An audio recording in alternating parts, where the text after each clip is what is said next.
وتعالى في القرآن المجيد والفرقان الحميد.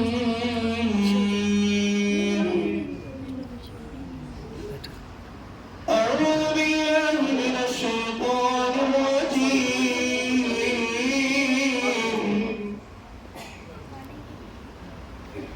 بسم الله الرحمن الرحيم. سبحان الله سبحان الله. تلك الرسل فضلنا بعضهم على بعض منهم من كلم الله ورفع بعضهم درجات.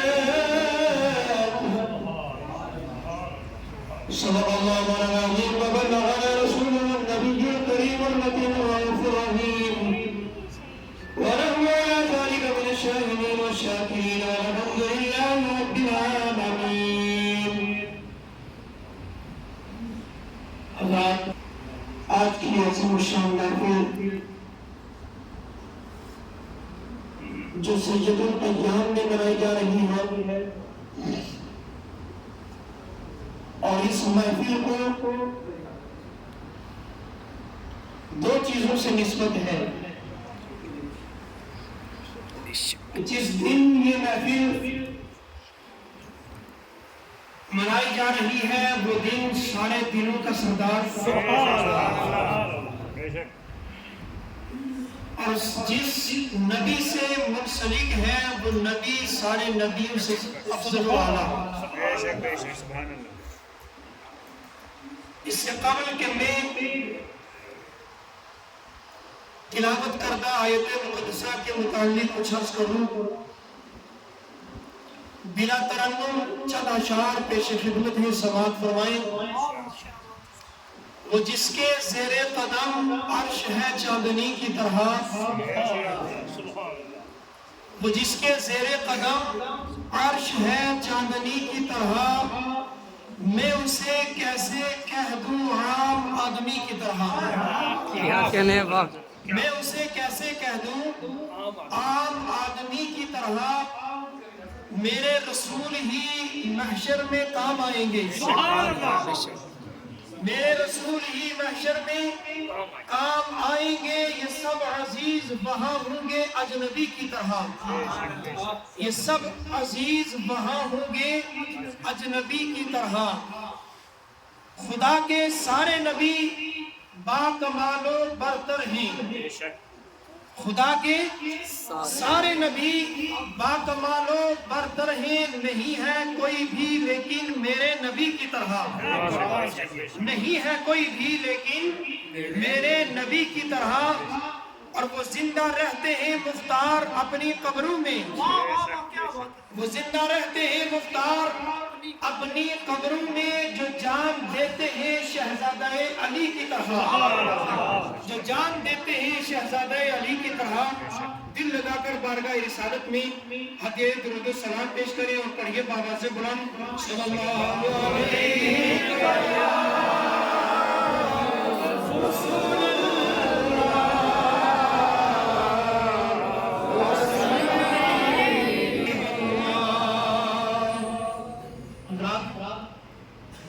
وقت تو بہت کم ہے. نماز جمعہ بھی ادا کرنی ہے.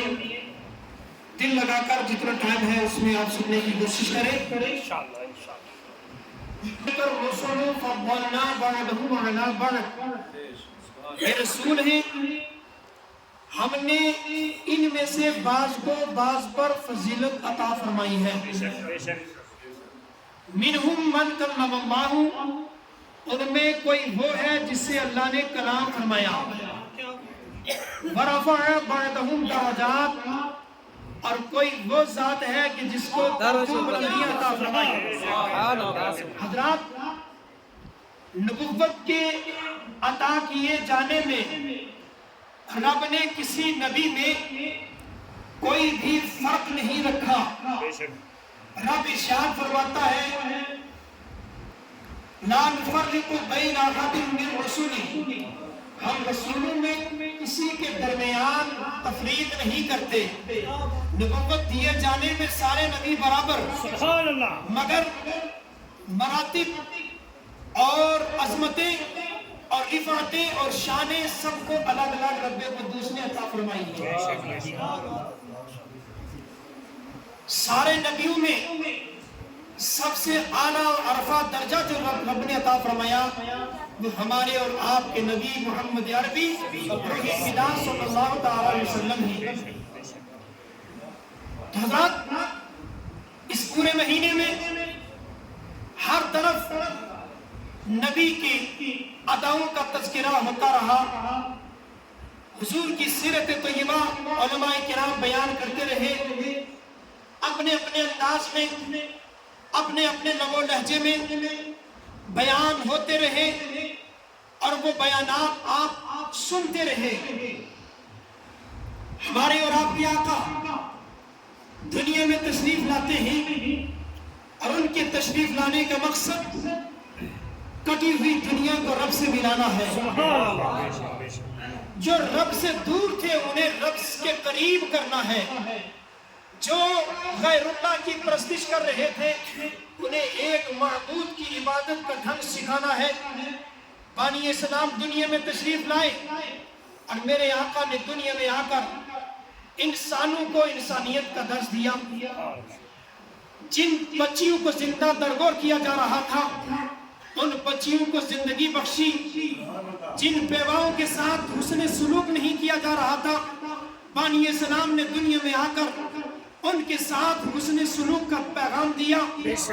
اور 25 سال کی عمر کے اندر 40 سال کی خدیجۃ الکبریٰ سے نکاح کر کے زمانے کو بتا دیا کہ جو لوگ منحوس بیوہ کو سمجھتے ہیں اگر بیوہ کا چہرہ دیکھنا نحوست ہوتا تو پیغمبر اسلام جو نبی کسی بھی اعتبار سے عیب نہیں رکھتا ہے, جس نبی کا ہر فعل دنیا میں سب سے انوکھا ہوا کرتا ہے, جس کی ادائیں سب سے اعلیٰ اور رفع ہوا کرتی ہیں, وہ نبی ایک منحوسہ کے ساتھ شادی نہ کرتے بلکہ دنیا کو یہ پیغام دے دیا کہ بیوہ کو منحوس نہ سمجھا جائے بلکہ میں نبی آخر الزمان ہو کر بیوہ سے نکاح کر کے دنیا کو یہ پیغام دے رہا ہوں کہ سبحان اللہ, سبحان اللہ, بے شک بہت کیا خوب بات ہے. نبی مکرم رسول معظم صلی اللہ تعالی علیہ وسلم جہاں راحت عطا فرمائے اور ایسا اختیار بنایا, ایسا اختیار والا نبی بنایا.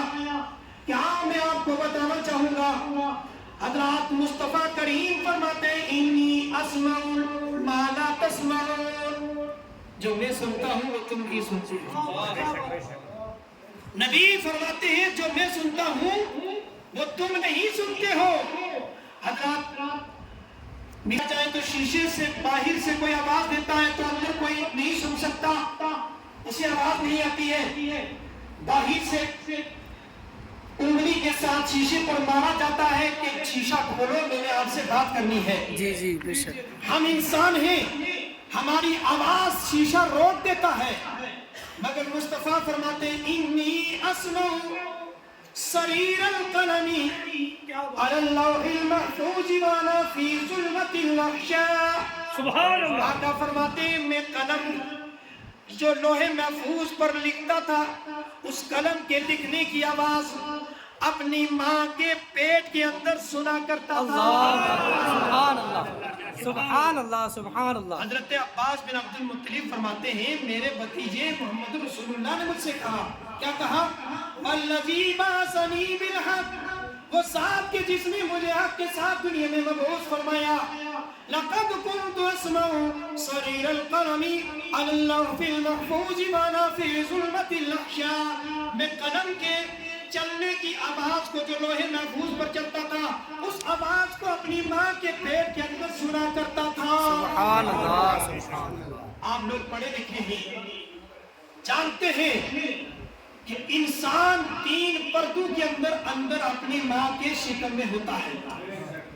ایک پردہ جھیل سی بنی ہوتی ہے جس کے اندر بچہ یا بچی ہوتے ہیں, پھر ماں کے پیٹ کا پردہ, پھر جو لباس پہنا ہوا ہوتا ہے اس کا پردہ، یہ 3 پردے ہیں۔ مصطفیٰ کے دنیا میں آنے کے بعد کی قوت سماعت کا یہ معاملہ نہیں، بلکہ ابھی ماں کے پیٹ کے اندر ہیں، اور لوح محفوظ پر چلنے والے قلم کی آواز کو 3 پردوں کے اندر مصطفیٰ سبحان اللہ، سبحان اللہ، سبحان حضرات گرامی، یہ کمال آمینہ کے لال میں ہی ہے۔ بشر ہم ان کو بھی مانتے ہیں، مگر وہ ایسے نوری بشر ہیں کہ ہم تو شیشے سے اپنی باہر آواز نہ پہنچا سکیں، مگر مصطفیٰ کریم صلی اللہ تعالی وسلم اس قلم کی چلنے کی آواز کو ماں کے پیٹ کے اندر سماعت فرما رہے ہیں۔ قلم جب چلتا ہے تو کتنی آواز آتی ہے، لکھنے والے جانتے ہیں، تحریر کرنے والوں کو تجربہ ہوگا، قلم کے لکھنے سے آواز پیدا ہونے والی دنیا کی کوئی مشینری بھی اسے کیچ نہیں کر سکتی، وہ آواز ہمیں سنائی نہیں دی جا سکتی، مگر مصطفیٰ فرماتے ہیں کہ میں وہ اپنی ماں کے پیٹ کے اندر سنا کرتا تھا۔ سبحان اللہ۔ اور پھر فرماتے ہیں وَكُنْتُ أَسْمَعُ سُجُودَ الْقَمَرِ أَمَامَ الْعَرْشِ وَأَنَا فِي ظُلْمَةِ الْأَحْشَاءِ۔ آقا فرماتے ہیں کہ میں چاند کے تسبیح کر جو رب کے عرش کے سامنے چاند تسبیح کرتا ہے، سجدہ کرتا ہے، اور سجدے میں جو تسبیح کرتا ہے، میرے آقا فرماتے ہیں میں اس تسبیح کی آواز کو ماں کے پیٹ کے اندر سنا کرتا ہوں۔ سبحان اللہ۔ حدیث پاک میں آتا ہے جب یہ سورج و چاند غروب ہوتے ہیں تو بارگاہ مولا میں سجدہ کرتے ہیں، اور سجدہ کہتے ہی اس چیز کو ہے کہ جھکا بھی ہو انسان، پیشانی بھی لگی ہو زمین پر اور ناک بھی زمین پر لگی ہو، اور پھر وہ زبان سے سبحان ربی الاعلی بھی کہتا ہو۔ صرف پیشانی لگی تب بھی سجدہ نہیں، صرف ناک لگ گئی تب بھی سجدہ نہیں، اور یہ دونوں لگ جائیں اور پھر تسبیح نہ پڑے تب بھی سجدہ نہیں، ان سب کے مجموعے کا نام سجدہ ہے۔ تو میرے مسلمان بھائیوں، پڑھے لکھے لوگوں، بات سمجھنے کی کوشش کرو کہ جب چاند بارگاہ مولا میں غروب ہوتے وقت سجدہ کرتا ہے اور سجدہ کرتے وقت تسبیح کرتا ہے، میرے آقا فرماتے ہیں اس تسبیح کی جو آواز وہ چاند اپنے نکالتا تھا میں اسے اپنی والدہ کے پیٹ کے اندر سنا کرتا تھا۔ نعرہ تکبیر، نعرہ رسالت، جشن عید میلاد النبی، دیکھا تو وہ کہہ اٹھے انگلیاں ہیں فیض پر ٹوٹے ہیں پیاسے جھوم کر، ندیاں پن آب رحمت کی ہے جاری۔ واہ واہ، سبحان اللہ، سبحان اللہ۔ اب سوال یہ ہے، حضرت عیسیٰ علیہ السلام کی قوم نے پانی طلب کیا تھا، مانگا پانی، تو فرمایا اضرب بعصاک الحجر، اپنا عصا پتھر پر مارو۔ تو پانی عموماً کہاں ہوتا ہے؟ سٹی میں پانی کم ہوتا ہے، چشمے، یہ پہاڑی علاقے میں پانی کا سورس زیادہ ہوتا ہے، اور عموماً پانی آتے ہی جو ہے وہ پہاڑیوں کے نیچے سے ہے۔ تو رب قدوس نے فرمایا کہ اپنا عصا پتھر پر مارو، فانفجرت منہ اثنتا عشرۃ عینا، اس سے 12 چشمے جو تھے وہ پھوٹ نکلے تھے۔ ارے وہ بھی معجزہ ہمیں تسلیم ہے، وہ معجزہ بھی ہم مانتے ہیں، مگر جو کمال مصطفیٰ کے معجزے میں ہے وہ اس معجزے میں نہیں ہے۔ کسی آنکھ نے دیکھا نہ تھا، چشمے فلک نے نہ دیکھا تھا، کیا اس سے پہلے کسی گوشت اور ہڈیوں سے بھی پانی نکلتا ہو؟ پتھروں سے پانی عموماً نکلا کرتا ہے، مگر قربان جائیں مصطفیٰ کے معجزے پر، جب ان کے جانثاروں نے پانی طلب کیا، رب نے نہیں فرمایا، مصطفیٰ نے بارگاہ مولا میں نہیں عرض کی باری تعالیٰ میرے جانثار، میرے ماننے والے، میرا کلمہ پڑھنے والے پانی طلب کر رہے ہیں، میں کیا کروں؟ پانی میرے پاس نہیں ہے۔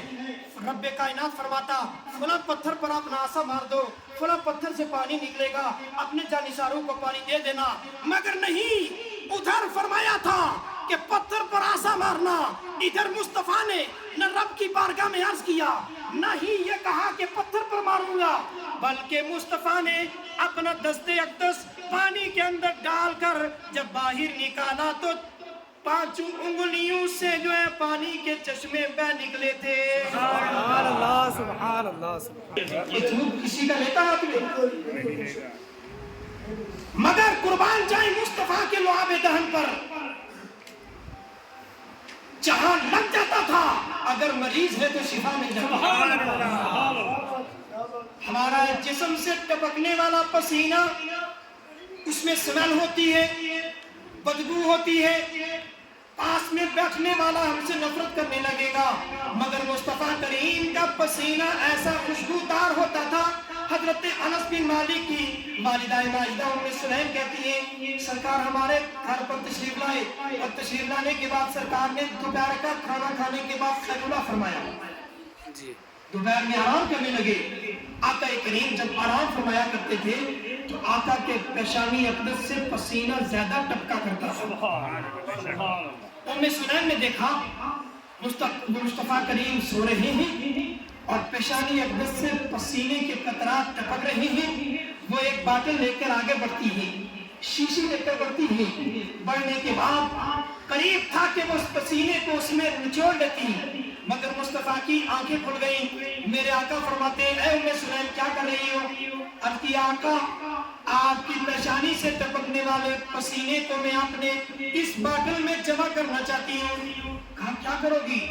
عرض کی آقا میں اسے بطور خوشبو استعمال کروں گی. سبحان اللہ اسے بطور خوشبو استعمال کروں گی. اور حضرت ابو ہریرہ رضی اللہ تعالیٰ عنہ فرماتے ہیں کہ ایک شخص تھا جس نے اپنی بیٹی کی شادی طے کر لی. اپنے بساط کے مطابق اپنی مالداری کے اعتبار سے جو کچھ بیٹی کو دینا تھا اس نے جمع کر لیا. جمع کرنے کے بعد خوشبو کا کہیں دور دور تک انتظام نہ ہو پایا. وہ جاتا ہے بارگاہ مصطفیٰ میں. جانے کے بعد عرض کرتا ہے آقا فداک ابی و امی, میرے ماں باپ پر قربان, میں نے اپنی بیٹی کی شادی کی ڈیٹ مقرر کر لی, میں نے تاریخ کا تعین کر لیا, مگر آقا کوئی خوشبو کا انتظام نہیں ہوا. باقی سب چیز جو مجھ سے ہو سکتا تھا میں نے کر لیا. آقا نے فرمایا صرف اور تو کچھ نہیں ہو سکتا, مگر ایسا کرو ایک کھلے منہ کی شیشی لے کر آنا اور ایک درخت کی ٹہنی لے کر آنا. سبحان اللہ. قربان جائیں مصطفیٰ پر, ہم قربان جائیں مصطفیٰ پر کہ مصطفیٰ کریم نے آنے والے سائل کے سوال کو پورا کرنے کے لیے ارشاد فرمایا جاؤ ایک کھلے منہ کی شیشی لے کر آؤ. اور لانے کے بعد ایک جو ہے وہ لے کے آنا ٹہنی. جب لے کے صحابی رسول پہنچے میرے آقا نے اپنی آستینیں پیچھے کی. توجہ چاہوں گا نوجوانوں کی, عشق مصطفیٰ دلوں میں پیدا کرو. ہمارا نبی نہ بدبودار ہے نہ ہی کوئی ایسے نبی ہمیں اللہ نے عطا فرمایا ہے کہ جس میں عیب ہو. نبی میں عیب ہوتا ہی نہیں. سارے انسانوں میں سب سے زیادہ کمال نبی میں ہوتا ہے, جمال نبی میں ہوتا ہے, خوبصورتی نبی میں ہوتی ہے, تصرفات اور اختیارات اس نبی میں ہوتے ہیں. کوئی بھی ایسا ہنر, کوئی بھی ایسا کام نہیں کہ جو امت میں پایا جاتا ہو اور مصطفیٰ کریم میں یا نبی میں نہ پایا جاتا ہو. اور سارے کمالات چاہے وہ آدم صفی اللہ میں ہو, موسیٰ کلیم اللہ میں ہو, عیسیٰ روح اللہ میں ہو, اور چاہے وہ حسن ہو, چاہے وہ جمال ہو, چاہے وہ کمال ہو, چاہے وہ معجزہ ہو, کوئی بھی چیز ہو, وہ سارا کچھ مصطفیٰ میں رکھ دیا کر رب نے آخری نبی بنا کر دنیا میں بھیج دیا. فرمایا مصطفیٰ کریم نے اپنی آستینوں سے وہ پسینہ نچوڑنے کے بعد اس شیشی میں رکھ دیا.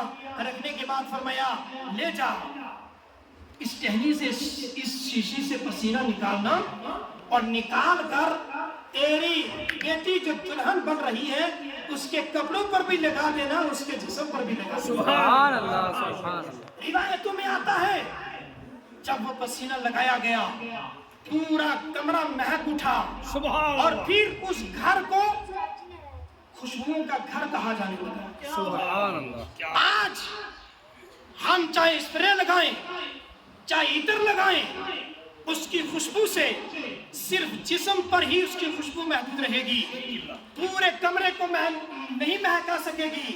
مگر مصطفیٰ کے پسینے کی شان یہ تھی، عظمت یہ تھی کہ مصطفیٰ کریم کے پسینے سے پورا کمرہ مہک جاتا تھا، اور یہیں تک بس نہیں کہ پورا شہر مہک اٹھا۔ لوگ دور دور سے آ کر دیکھنے لگے کہ یہ پسینہ جو ہے مصطفیٰ کریم کے پسینے کی وجہ سے خوشبو ہے۔ سبحان اللہ۔ آپ کو میرا پیغام یہ ہے، آنے والے بزرگوں، آنے والے جوانوں، یہاں کے جو ہے اوقاف کے تحت جو یہ چل رہا ہے، یہاں کے اراکین، ایڈمنسٹریٹو صاحب اور دیگر سب آپ کا شرکت کر رہے ہیں، یہاں آپ کا تعاون، آپ کا اشتراک، سب کو اللہ تبارک و تعالیٰ قبول و منظور فرمائے، اور آپ کی حاضری قبول فرمائے، اور سب کی عمروں میں برکتیں عطا فرمائے۔ جن جن لوگوں نے اس میلاد کے اس جلسے میں تعاون کیا ہے، دامِ درہم قدم سخنے، لنگر میں حصہ ڈالا، مولا سب کے دیے کو قبول و منظور فرما۔ جو انتظامیہ یہاں کی ہے ان سب پر فضل فرما، ان کے چاہنے والوں پر فضل فرما، ان کے متعلقین پر فضل فرما، اور جتنے لوگ ہم سب کے متعلقین میں سے جو دنیا سے جا چکے ہیں، اللہ رب العزت انہیں ان کی مغفرت اور کی بخشش فرمائے، ہمیں صراط مستقیم پر چلنے کی توفیق عطا فرمائے، اور پروردگار کائنات آج کے اس محفل کو جو سید الایام میں محفل، اور پھر اللہ کے گھر میں، اور پھر نبی آخر الزمان سے اس کا تعلق ہے، ان ساری نسبتوں کا لحاظ فرما کر رب قدوس سب کی حاضری کو قبول فرما، سب کے لوگوں میں برکتیں عطا فرما۔ جو اب تک نماز نہیں پڑھتے مولا انہیں نماز کا ذوق عطا فرما، جو نماز پڑھ رہے ہیں مولا ان کو استقامت عطا فرما، سب کی بگڑیاں بنا۔ وصلی اللہ تعالی علی خیر خلقہ ونور عرشہ وقاسم رزقہ وآلہ اجمعین برحمتک یا ارحم الراحمین وما علینا الا البلاغ والسلام علیکم۔